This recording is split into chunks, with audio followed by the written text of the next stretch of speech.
တနင်္သာရီတိုင်းဒေသကြီးကော့တောင်းမြို့နယ်ဇာတက်ကြီးကြီးရွာမှာဒေသဖွံ့ဖြိုးရေးလုပ်ငန်းတွေကိုတိုင်းဒေသကြီးဝန်ကြီးချုပ်ဦးစောနိုင်ဦးကကွင်းဆင်းကြည့်ရှုစစ်ဆေးခဲ့ပါတယ်။တနင်္သာရီတိုင်းဒေသကြီးဝန်ကြီးချုပ်ဦးစောနိုင်ဦးဟာတိုင်းဒေသကြီးအစိုးရဖွဲ့ဝင်ဝန်ကြီးတွေနဲ့တာဝန်ရှိသူတွေနဲ့အတူဇူလိုင်21ရက်မနက်ပိုင်းက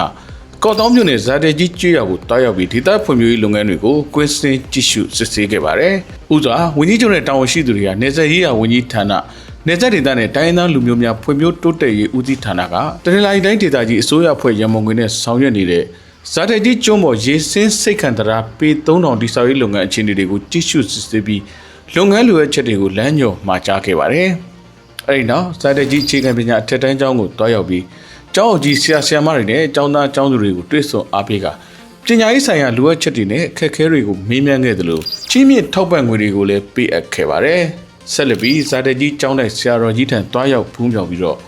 လှူပွဲဝတ္ထုပစ္စည်းတွေစက္ကန့်လှူဒန်းခဲ့ပြီးသာသနာရေးဆိုင်ရာကိစ္စရပ်တွေကိုမေးမြန်းလျှောက်ထားခဲ့ပါတယ်။ဝန်ကြီးချုပ်နဲ့ဖွဲ့ဟာ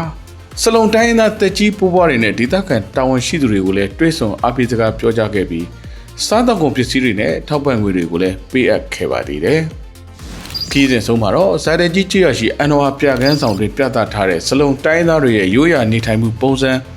ရင်ကျေးမှုဓလေ့တွေကိုပေါ်ပြထားတဲ့မှတ်တမ်းဓာတ်ပုံတွေရိုးရာသုံးဆောင်ပစ္စည်းတွေခရုအမျိုးမျိုးနဲ့ရေတွဲပစ္စည်းအလှဆင်ပစ္စည်းတွေကိုလှည့်လည်ကြည့်ရှုခဲ့တယ်လို့သတင်းရရှိပါရခင်ဗျာ။